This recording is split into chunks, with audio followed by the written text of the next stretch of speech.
libro de Hebreos es un libro que nos habla de Cristo siendo nuestro sumo sacerdote, siendo quien nos da por su muerte, nos da vida. Nosotros celebramos la vida como cristianos y por lo mismo vemos que la muerte es algo lamentable. Creo que todos los humanos consideramos la muerte algo lamentable. Algunos dicen que aquí en México tenemos una perspectiva medio interesante de la muerte porque usted sabe, el 2 de noviembre en México todo se pinta de calaveras. Es más, el dulce tradicional son unas calaveritas de azúcar, de chocolate, y hay mucha algarabía alrededor de la muerte. Y la gente de otros países dice, mira, los mexicanos se toman la muerte con un poco más de alegría o de felicidad. Yo creo que en realidad esas sonrisas del 2 de noviembre son sonrisas nerviosas, porque no hay nada que podamos hacer, hermanos, para aminorar la tristeza, la gravedad, la tragedia de la muerte. Hablamos incluso de la muerte como algo natural. Pensemos en eso. ¿Cuántas veces hemos escuchado el término, la muerte es algo natural? La muerte nos va a llegar a todos. ¿Sabe? Cuando nosotros leemos la Biblia, descubrimos que la muerte en realidad no es algo natural. La muerte no es algo que estuviera en el plan de Dios en el principio. Nuestra Biblia comienza con Génesis capítulo 1 y capítulo 2, y en Génesis capítulo 1 y 2 no existe la muerte. La muerte aparece después de Génesis capítulo 3, cuando el hombre peca, y por consecuencia del pecado, entonces la muerte aparece, y hasta el día de hoy es una de las evidencias de que algo salió mal allá en Génesis capítulo 3. De hecho, en Génesis capítulo 2 lo que se celebra es que fuimos creados para la vida. Génesis 2:7, ¿se acuerda? Nos narra cómo Dios tomó polvo de la tierra. Dice, entonces Jehová Dios formó al hombre del polvo de la tierra y sopló en su nariz aliento de vida, y fue el hombre un ser viviente. Nosotros no creemos en una teoría como la evolución que supone que algunas bacterias o seres vivos bastante primitivos fueron evolucionando hasta crear nuevas formas de vida. No, nosotros creemos que Dios intervino directamente en la formación del hombre, polvo de la tierra, aliento divino, y fue el hombre un ser viviente, creado para vivir, creado para disfrutar la bendición de estar en comunión con nuestro Dios, un ser viviente. ¿Qué es la muerte entonces? La muerte no es natural. La muerte es de hecho algo antinatural. Si lo pensamos, la muerte rompe con lo que Dios diseñó para permanecer unido. Esta unidad entre nuestro aspecto inmaterial, al que llamamos alma o espíritu, y el aspecto material, al que llamamos cuerpo, Dios lo diseñó para estar en perfecta armonía. Es cuando se separan estos dos aspectos que decimos, ha muerto. Y entonces tenemos que guardar luto, nos entristecemos porque ha llegado el final de una vida. El final de una vida de este lado de la historia, porque sabemos por la misma Biblia que aunque se separen el alma del cuerpo y el cuerpo va al sepulcro, sabemos que el alma no deja de existir. Nosotros creemos que la muerte no es el final de todas las cosas. Aunque hay gente que insiste en esta postura, y cada vez es más común en un mundo como el que vivimos, con una cultura materialista. Usted escucha a mucha gente que dice esto. Nos lo enseñan desde la escuela, ¿no? El ciclo de la vida, dicen, consiste en esto: naces, creces, te reproduces, mueres. Y ya, eso es todo, tan tan. Bueno, nosotros creemos que aunque naces, creces, te reproduces y mueres, el alma no muere. Y no, la muerte no es el fin. Nos gustaría pensar que así es, o a muchos les gustaría pensar que así es, porque es una forma de evadir ciertas responsabilidades, porque es una forma incluso de evadir las consecuencias, porque pensémoslo bien, si hermanos, si todo termina en la tumba, entonces no tiene mucho sentido ni siquiera en la religión, ¿no? ¿Por qué preocuparnos por buscar a Dios? ¿Por qué preocuparnos por portarnos bien? ¿Por qué preocuparnos por el más allá? Si todo termina en la tumba, entonces comamos y bebamos, que mañana moriremos. Si todo termina en la tumba, entonces vámonos a vivir la vida loca, porque la vida es un carnaval y se nos está acabando. Pero la Biblia es la palabra de Dios, no es invento de hombre, y nos advierte, está establecido que los hombres mueran, pero habrá un juicio. y las almas de las personas se levantarán un día para el juicio delante de Dios. Y Dios traerá toda obra, sea buena o sea mala, a juicio.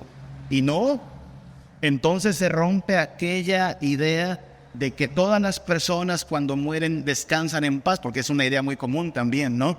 Muere una persona y ponemos que en paz descanse. Eso depende. Si descansa en paz o está sufriendo en tormento, eso depende. Depende de lo que hiciste con Jesús. Depende de lo que hiciste con el llamado a arrepentirte y creer en Él. Así es que, como verá, por esto no le caemos bien a las personas que insisten en que todo acaba en esta vida.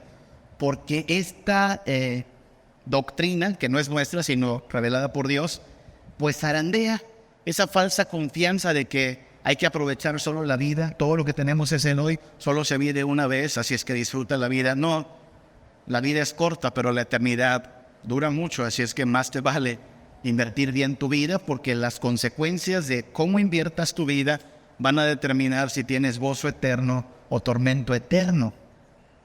Entonces nos lleva esto a una pregunta, por otro lado, y una pregunta que tendríamos que hacernos. ¿Está diciendo que somos inmortales? ¿Eso dice la Biblia? ¿Qué piensas? ¿Somos inmortales los humanos?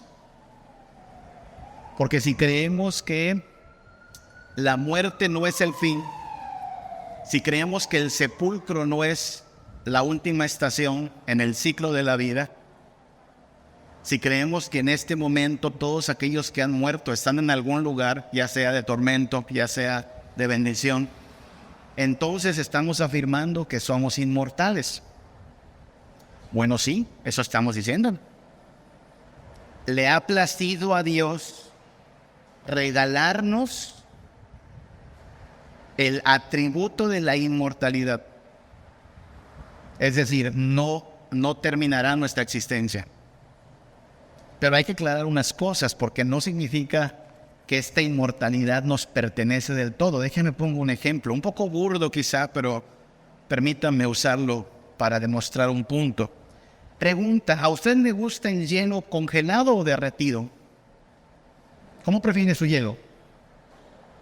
¿Congelado o derretido? Parece una pregunta absurda, ¿no? Porque la característica esencial del hielo es que está congelado. El momento en que no tengas hielo congelado, no tienes hielo, tienes agua, pero no es hielo. Entonces el hielo, para ser hielo, tiene que estar congelado. Pero su característica, esta de estar congelado, esa propiedad, no depende del hielo en sí. No está congelado en sí mismo, depende de factores externos, no como que usted tenga un congelador y entonces en la temperatura apropiada se mantenga esto. Bueno, así es como hablamos de la inmortalidad del hombre. El hombre es inmortal, pero no es inmortal por sí mismo. No es que usted y yo tengamos un poder que nos ayude a autosustentarnos, que nos dé cierta autonomía por la cual nosotros seamos por nosotros mismos inmortales. No, tal como el hielo depende de la temperatura adecuada en su exterior para mantenerse frío, así el ser humano depende de factores externos para mantenerse inmortal. Este factor externo es lo que llamamos la providencia de Dios. Dios sostiene nuestra vida. Dios sostiene nuestra alma. Somos inmortales porque Dios ha querido proveernos la característica de inmortalidad, pero aclaremos algo. Él podría aniquilarlo si quiere. Es decir, en este momento nuestros hermanos que están en la gloria, que se la están pasando requete bien, están siendo sustentados por nuestro Dios.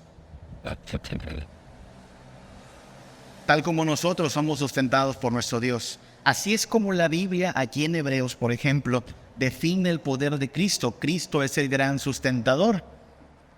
Hebreos 1:3 dice que Cristo es el resplandor de la gloria de Dios, dice el resplandor de su gloria, la imagen misma de su sustancia, la sustancia de Dios, y quien sustenta todas las cosas por el poder de su palabra. Eso creemos. Quien nos da respiración, quien mantiene nuestro latir constantemente, quien sustenta la tierra en su órbita, es Jesucristo. Quien sustenta el alma de los creyentes que han ya partido y están en gloria es Jesucristo. Todo depende de que Cristo sostenga en sus manos, con su poder, cuanto existe. Por eso Él es el Todopoderoso y el Rey de Reyes. Y eso nos revela entonces que hay ciertas cosas que, aunque mencionamos, no son sino fantasías humanas, hermanos. Por ejemplo, esta idea de la autosustentabilidad, que le encanta hablar a los políticos y a los ambientalistas de autosustentabilidad. ¿Qué es eso? Eso no existe. No existe tal cosa como la autosustentabilidad, porque no nos bastamos por nosotros mismos, ni tampoco otros términos como autosuficiencia, autodeterminación, independencia, autonomía. Por cierto, esas palabras estaban implícitas en el ofrecimiento de la serpiente a nuestros primeros padres. La primer tentación y la tentación por la cual cayeron nuestros primeros padres, Adán y Eva, fue este ofrecimiento. ¿Se acuerda? No, Adán, no, Eva, no morirás, sino que Dios sabe que cuando comas de ese fruto, serás como Dios.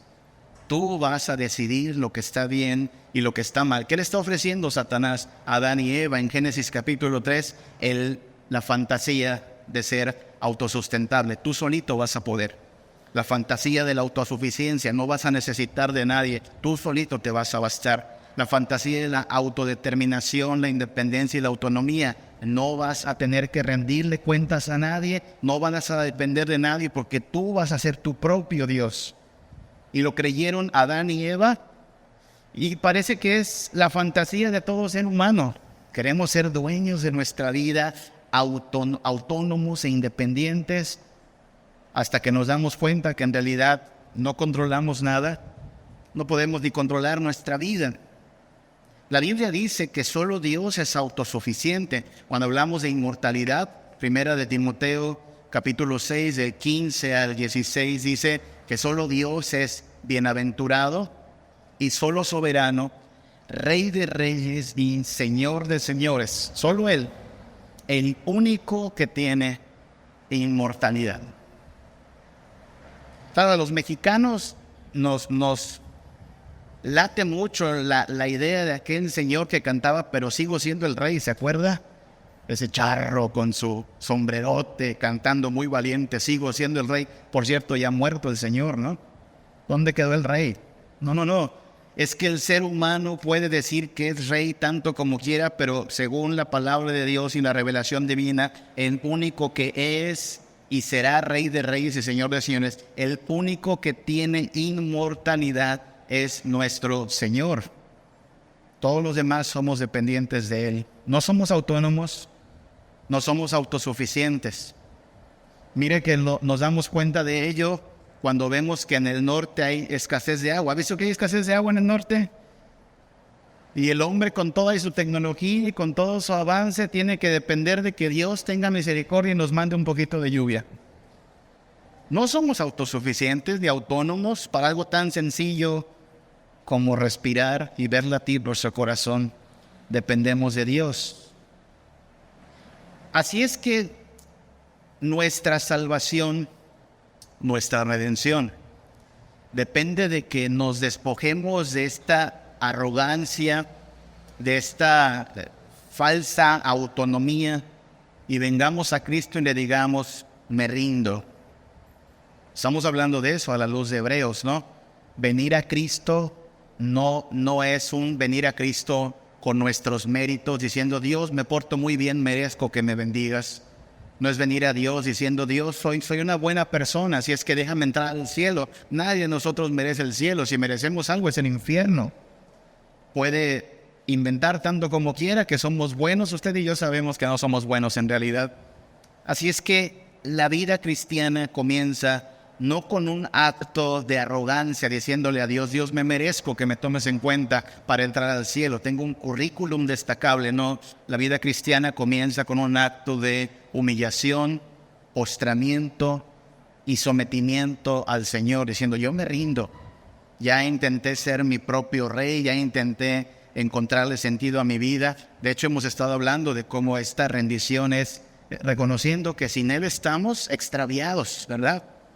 Extraviados. como ovejas perdidas. Y no solo extraviados, fracasados. Claro, sí, decíamos el domingo pasado, puede tener una pared llena de títulos, puede tener un negocio con muchas acciones en el banco, pero el éxito humano no depende de eso. La tumba es la evidencia de que nadie se puede llevar nada de esto y que finalmente cualquiera que muere sin Cristo ha hecho de su vida un vil fracaso. Así es que venimos reconociendo que estamos extraviados, venimos reconociendo que estamos fracasados. Demos un paso más a nuestra declaración de rendición delante de Dios. No solo es una rendición reconociendo nuestro extravío y nuestro fracaso. Cuando venimos a Cristo, hermanos, si algo tenemos que reconocer es que estamos desahuciados. Desahuciados. ¿Conoce esa palabra? Es una palabra a la cual le tenemos un poco de miedo, ¿no?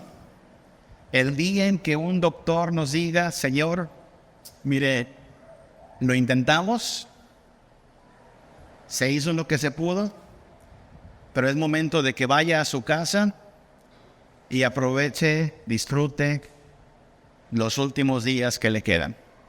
No hay nada más que hacer. Eso es estar desahuciado. El punto en el cual se nos hace ver que la muerte es inevitable y que estamos cerquita de la muerte.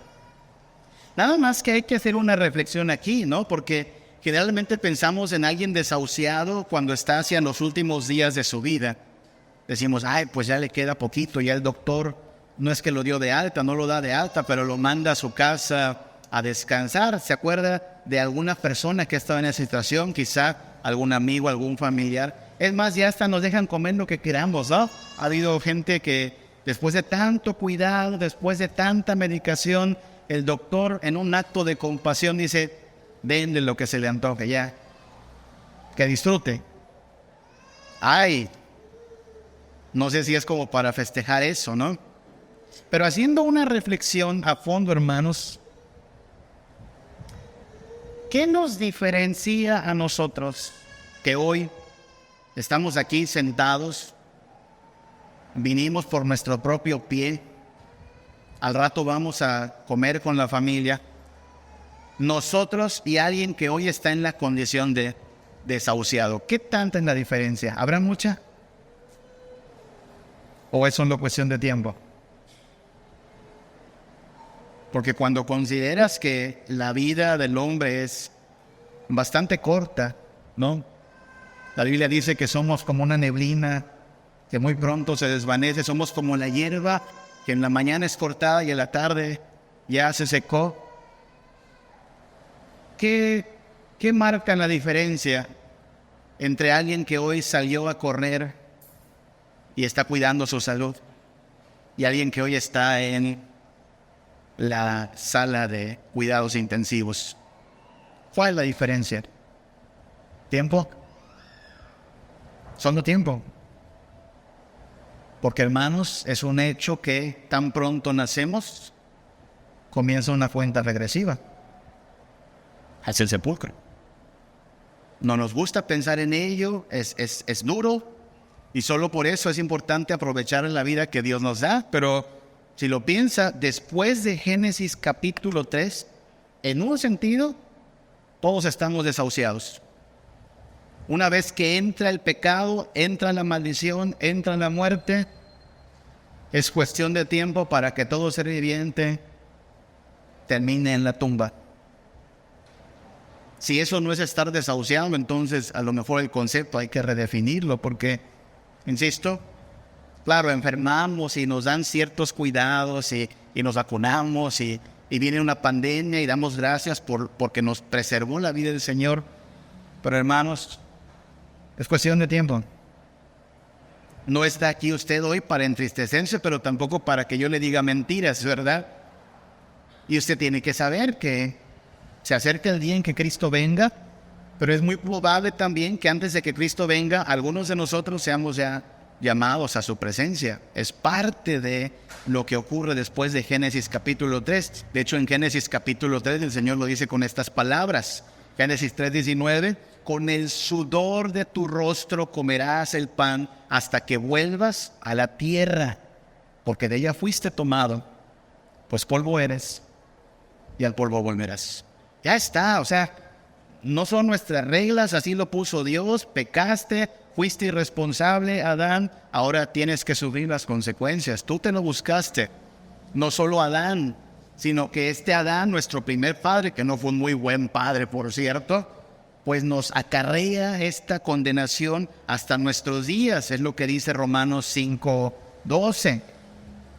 Por tanto, como el pecado entró en el mundo por un hombre, Adán, y por el pecado la muerte, así la muerte pasó a todos los hombres por cuanto todos pecaron. O sea, como he dicho, ¿no? De tal palo, tal astilla, tu padre fue pecador, tu padre ha de morir, tú eres pecador, tú vas a morir también.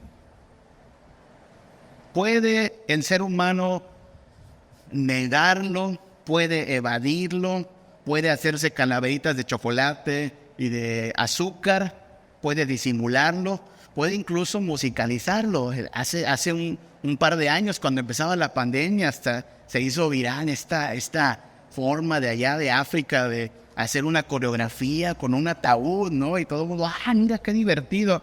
No importa, pónganle música. Eso no aminora la tragedia de la muerte. Eso no aminora la realidad de nuestra triste condición, desahuciados. Y por eso venir a Cristo requiere esta humillación, este quebranto, este postramiento ante Dios, diciendo: Dios, no puedo. Extraviado, fracasado y además desahuciado. Camino en la muerte, es cuestión de tiempo. Camino en la muerte.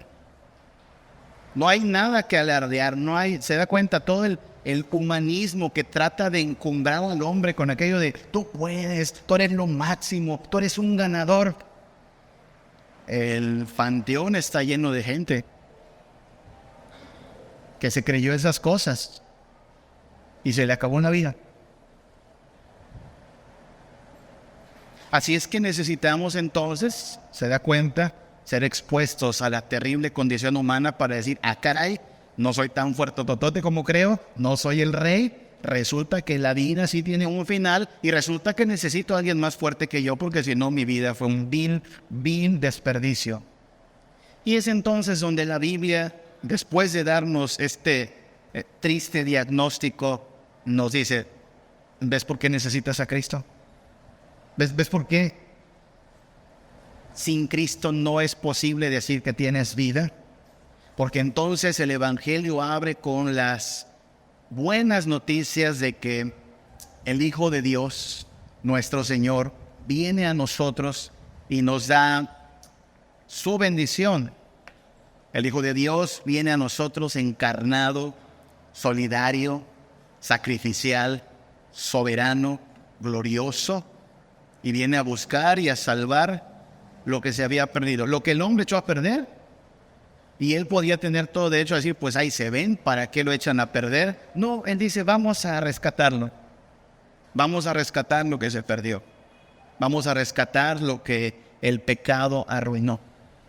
Por eso estamos esta mañana reunidos, hermanos, para reconocer, sí, que sin Cristo no somos nada, pero para celebrar que en Cristo somos nuevas criaturas, que en Cristo tenemos esperanza. No le voy a decir que no se va a morir. Nosotros los cristianos no podemos evadir la muerte, pero sí la vencemos en Cristo.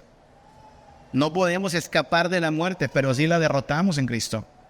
Así es que nos enfrentamos a ella sabiendo que no tiene poder para anular ni el gozo, ni la esperanza, ni la vida eterna que nos ha asegurado Cristo Jesús. El Hijo de Dios vino a eso, a buscar y a salvar lo que se había perdido.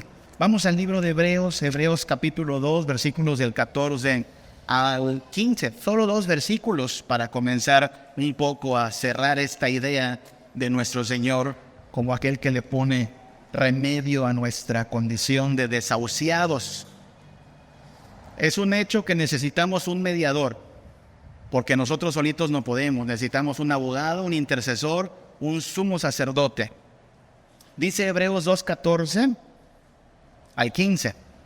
Así que, por cuanto los hijos participaron de carne y sangre, eso significa que son humanos, carne y sangre. Hoy decimos carne y hueso, pero es la misma expresión. Somos carne y sangre, somos humanos. Él, el Hijo de Dios, también participó de lo mismo. ¿Sabe a lo que se refiere? Se refiere a que el Hijo de Dios se encarnó. Nosotros somos carne y sangre, entonces el mediador tiene que venir en carne y sangre, humano. Él participó de lo mismo. ¿Para qué? Hebreos 2:14. Para destruir por medio de la muerte al que tenía el imperio de la muerte. Esto es al diablo. Y librar a todos los que por el temor a la muerte estaban durante toda su vida sujetos a servidumbre. Notó que de lo que está hablando Hebreos es de la muerte. Cristo viene para destruir por medio de su muerte al imperio de la muerte, para librar de la muerte a aquellos que viven en temor de la muerte. Parece trabalenguas, pero es lo que está diciendo Hebreos.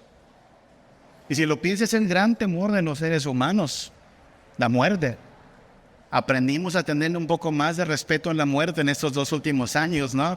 De pronto un pequeño virus demuestra que no somos tan fuertes como lo pensábamos. El mundo se paralizó, nuestra memoria falla y hoy mucha gente como que no aprendió la lección y ha vuelto a su mismo estilo de vida. No sé si lo han notado, pero cuando una tragedia sacude a la humanidad, todos se vuelven religiosos de un día para otro. Pero conforme va pasando el susto, conforme va pasando la calamidad, la vida como si nada, otra vez, hasta que venga otra calamidad. Bueno, Cristo no viene para que le busquemos de vez en cuando o cuando se sacude nuestro mundo. Cristo viene para destruir al imperio de la muerte y reclamar nuestra vida entera para Él. Así es que el Hijo de Dios es el mediador que necesitamos, humano, dispuesto a sacrificarse por nosotros, un sustituto que daría su vida misma por nosotros, no porque lo merezcamos, no porque nos necesite, sino simplemente porque es misericordioso. Por eso lo amamos, porque vino a nosotros sin tener necesidad de nosotros, porque vino a nosotros sin que lo mereciéramos. No teníamos con qué pagar, no teníamos que abonar diciendo, mira, yo me merezco tu salvación. Nadie la merecía. Y Él viene compasivo, misericordioso, sacrificial, dispuesto a tomar nuestro lugar bajo la condenación, bajo la ira. Eso celebramos cada día, hermanos. Y por aquel que vino a rescatarnos, nosotros podemos tener no solo perdón de pecados, sino también redención de la muerte. Repito, no significa que la muerte no sea grave, es grave y lloramos cuando alguien muere. Pero hermanos, cuando alguien muere en Cristo, qué diferencia es a cuando alguien muere sin Cristo. Cuando alguien muere en Cristo, sabemos esto, que el que está en Cristo, aunque está muerto, vivirá. Tiene esperanza, tiene certeza, no hay mucho que lamentar en realidad. Lamentamos que a lo mejor ya lo saludaremos aquí en la tierra, no habrá más pastel en su cumpleaños, no nos sacaremos más fotos con Él, pero nos espera en la gloria junto con todos los redimidos que fueron fieles a Cristo, y la vamos a pasar muy bien cuando Cristo vuelve y nos resucite a todos los que esperamos en su llegada. Así es que bajo esa idea y certeza, podemos decir como Pablo que nuestra muerte termina siendo ganancia. No tiene que decir que no le teme a la muerte. Si alguien aquí dice, no, pero le sigo teniendo temor a la muerte, hasta cierto punto es normal el temor. Pero ya no es la clase de temor que nos paraliza. Es la clase de temor que podemos afrontar incluso en la esperanza de la resurrección. Eso celebramos, hermanos, que en Cristo Jesús somos libres de la maldición. Hebreos 2:17, mismo Hebreos 2:17, dice, por lo cual debía ser en todo nuestro Señor, en todo semejante a sus hermanos, para venir a ser misericordioso y fiel sumo sacerdote en lo que se refiere a Dios, para expiar los pecados del pueblo. ¿Sabe qué significa expiar? Expiar significa pagar. Yo no sé qué tan bueno sea usted para pagar sus deudas. He escuchado de gente que no paga sus deudas. Le aclaro que si usted es cristiano y no paga sus deudas, usted está viviendo en contradicción, ¿ok? Hermanos, si usted es cristiano y tiene deudas, usted tiene que pagar sus deudas. Pero se le da al ser humano esto de andar huyendo del cobratario. Y algunos hasta dan sus consejos, ¿no? De cómo huir de la deuda. Bueno, de esta deuda nadie se salva. De la deuda que hemos contraído por el pecado, sépase, habrá un cobro. ¿Cuál es el cobro? El alma que pecare, esta morirá. La paga del pecado es muerte. No hay forma de escapar. Se le puede andar escondiendo al del Coppel, al de Electra, al juez supremo, a él no se le puede esconder. Hay un juicio esperando. ¿Cómo escaparemos de la maldición? Porque usted y yo ya sabemos cuál es ese veredicto. No creo que haya gente entre nosotros ingenua que le preguntemos, si hoy te presentaras ante Dios para ser juzgado por tus obras, ¿qué mereces, el cielo o el infierno? Hermanos, espero que nadie aquí sea ingenuo como para decir, no, pues me merezco el cielo. No, sabemos lo que somos. Sabemos lo que hemos hecho. Claro, si nos comparamos con los asesinos en serie, con los genocidas de la historia, a lo mejor podemos ahí aparentar que no somos tan malos, pero sabemos que hemos sido malos.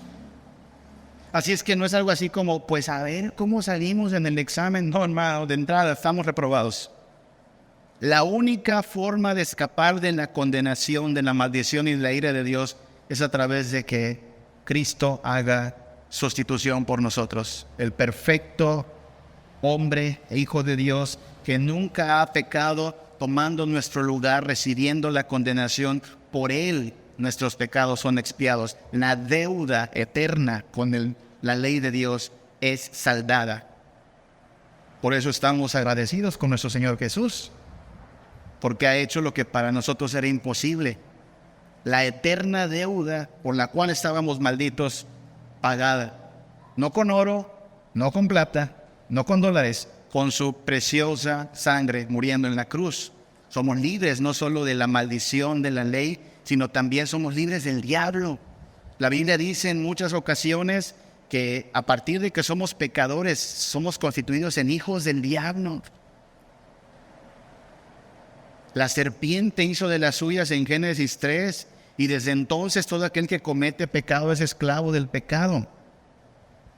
Y dice Hebreos 2:14, que por cuanto los hijos participaron de carne y de sangre, tal como Adán, él también participó de lo mismo, o sea, se hizo hombre para destruir por medio de la muerte al que tenía el imperio de la muerte, esto es, el diablo. ¿Entonces lo que está haciendo Dios? Está poniendo a todos sus enemigos bajo sus pies. De hecho, en la profecía de Génesis 3:15, ¿verdad?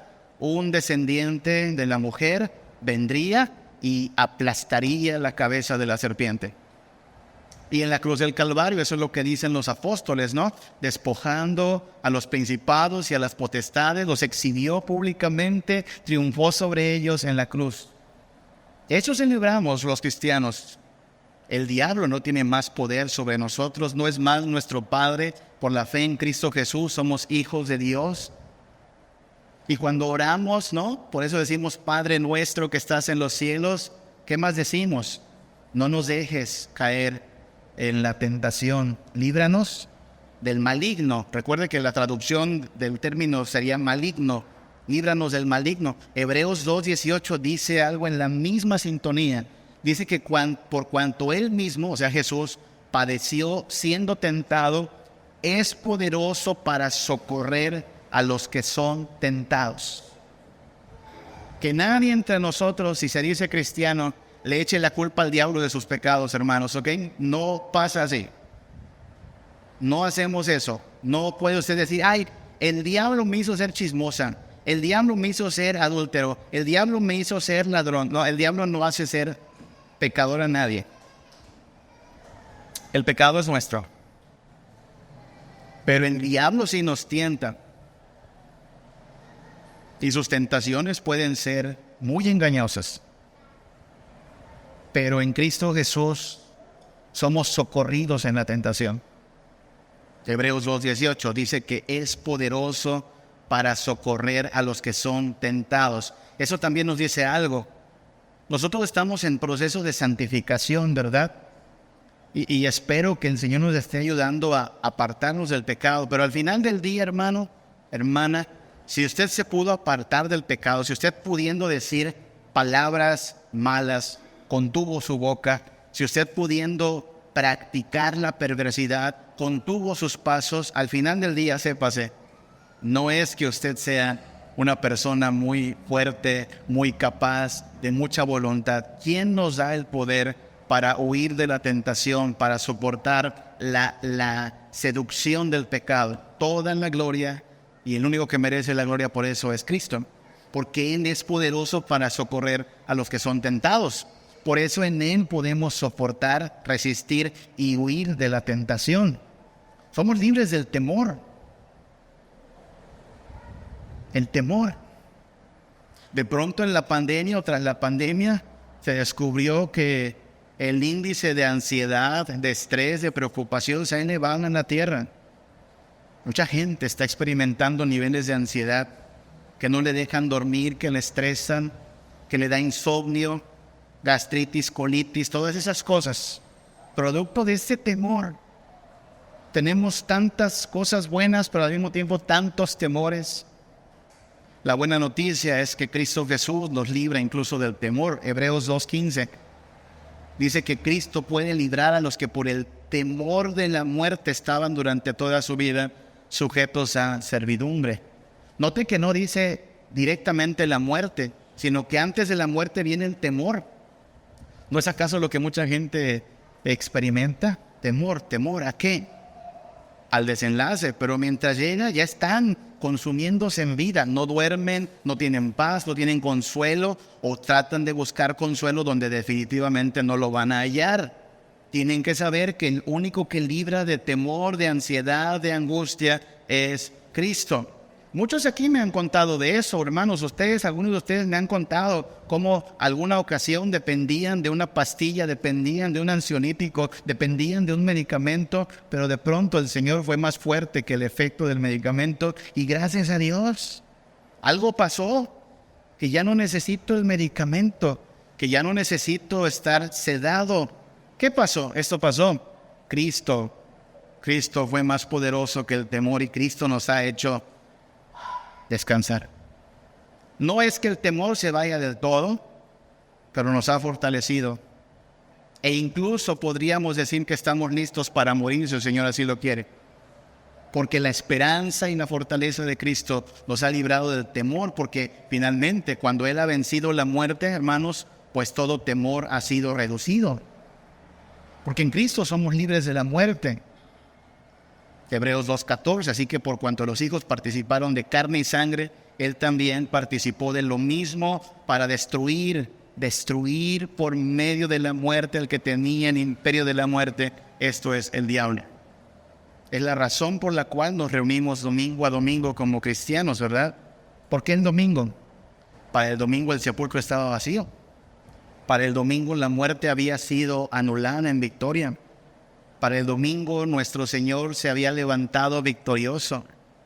El sacrificio perfecto había sido ofrecido.